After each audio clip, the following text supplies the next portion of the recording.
Cameroon's legacy of ethnic diversity dates back to 8000 BCE with the migration of the Baka people into the country's modern-day borders. By 200 BCE, an influx of Bantu-speaking tribes into the southern and eastern regions of the country had pushed the Bakas off arable land and into the nearby forests. Meanwhile, Arabic and Hamitic migratory groups began to settle in the dry, arid north.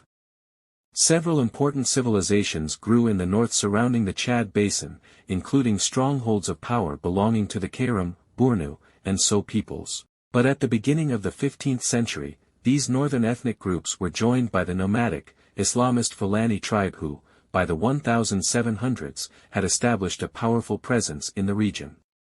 Europeans first arrived on Cameroonian soil in the 15th century, when Portuguese explorer Fernando Po led an expedition of explorers up the Wouri River in 1472.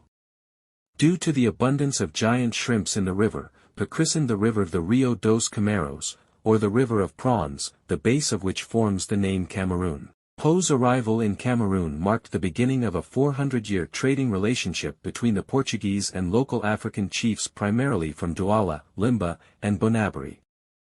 This trade, which consisted of slaves, foodstuff, and goods, eventually came to include the British, Dutch, French, and Germans in addition to the Portuguese. Yet, as was the case in most Afro-European relations, malaria and other tropical diseases restricted European presence to the coastal regions. The explosion of Euro-African trade increased the prominence of the coastal kingdoms, overtaking the pre-existing Bornu Empire. The power of the coastal kingdoms was balanced by the Fulani stronghold in the north, which was consolidated by the end of the 18th century through either conquering or expelling the region's non-Muslim population. The Fulani themselves proceeded to establish a lucrative slave trade that sustained their hold on power, while the cessation of the transatlantic slave trade forced southern ethnic groups to trade exclusively in gold and ivory in return for European guns, metals, cloth, and alcohol. These southern ethnic groups made lucrative profits off of their trade with the Europeans, mostly due to their role as middlemen in the exchange. At the end of the 19th century, the European scramble for Africa radically changed power structures in Cameroon. The southern coastal tribes developed a fear that the interior ethnic groups would start trading directly with the Europeans, thus undercutting their powerful intermediary status. To avoid this, the Douala-centered chiefs sought a British protectorate that would cement their power. Yet British delays in sending an envoy to meet with the chiefs forced the African leaders to turn to Germany instead.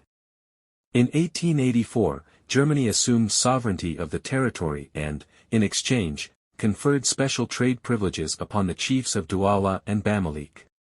From 1884 to 1919, all of present-day Cameroon was consolidated and administered as the German colony Cameroon, despite the multitude of ethnic groups with their individual histories, cultures, traditions, and governments. The Germans administered Cameroon intent on building the colony's infrastructure and consolidating its rule by expanding into the interior and conquering tribal strongholds.